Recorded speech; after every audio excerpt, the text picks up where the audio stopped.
গর্বিত এবং অলঙ্কৃত বিউটিশিয়ানবৃন্দ, এখানে উপস্থিত আজকের প্রধান অতিথি, সম্মানিত অতিথি, বিশেষ অতিথি সহ আমার সামনে উপবিষ্ট সমবেত সুধীবৃন্দ, সকল সাংবাদিক ভাই বোন বোনেরা এবং উপস্থিত সকলকে আজকের এই অনুষ্ঠান যারা আয়োজন করেছেন, আয়োজনের জন্য যারা মেধা, শ্রম, অর্থ, বিভিন্ন পরামর্শ দিয়ে সহযোগিতা করেছেন, সকলের প্রতি আমার সালাম, অভিনন্দন, প্রীতি এবং শুভেচ্ছা।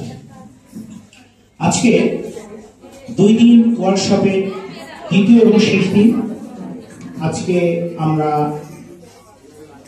কিছুক্ষণের মধ্যেই ঘোষণা করব বিগত 2 দিনের প্রশিক্ষণে আপনারা কি শিখলেন এবং সেই শিক্ষার ফলপ্রসূ কি আসলো, এসব বিভিন্ন বিষয় নিয়ে আজকে আপনাদের একটি কম্পিটিশনের আয়োজন করা হয়েছে। এই কম্পিটিশনের মাধ্যমে মেকআপ সম্পর্কে আপনারা কতটুকু অভিজ্ঞতা অর্জন করলেন সেই অভিজ্ঞতা এবং যার ফলাফল আমাদের হাতে।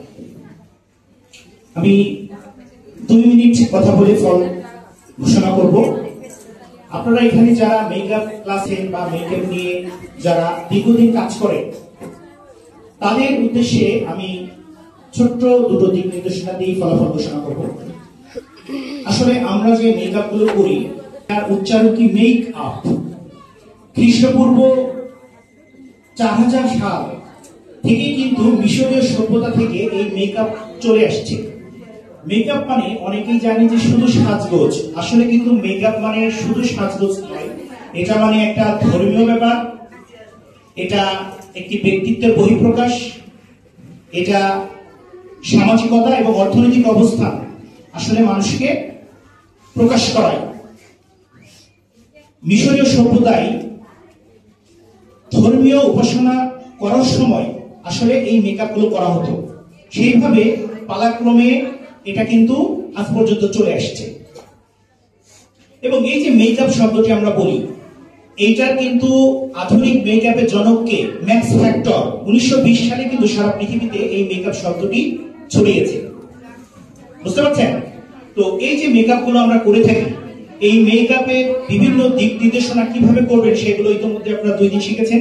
তবে এই মেকআপ করার ক্ষেত্রে আমরা যে বিশেষ কিছু সমস্যা আমরা শুনতে পাই, 1670 সালে মূলত হেয়ার স্টাইলটা সারা পৃথিবীব্যাপী ছড়িয়ে পড়ে রাজা লুইসের মাধ্যমে। তো যাই হোক, আপনারা কিভাবে কি করেছেন সেই জিনিসগুলো আমরা অলরেডি আমাদের হাতে চলে আসছে, ফলাফল আমরা ঘোষণা করব। আচ্ছা, প্রথমে আমরা একদম লাস্ট থেকে আমরা ঘোষণাটা শুরু করি। চতুর্থ না, 6ষ্ঠ থেকে শুরু করে দিই, একদম 6ষ্ঠ পর্যন্তই করেছি, কারণ এখানে আসলে অনেকে অনেক সুন্দর সাজিয়েছেন। তো এখান থেকে আসলে নাম্বারিং করে 1, 2, 3, 4 বের করা অনেক কঠিন। সবাই সুন্দর সাজিয়েছেন, এর মধ্যে কেউ একটু বেশি সুন্দর সাজিয়েছেন। যারা আজকে প্রথম, দ্বিতীয়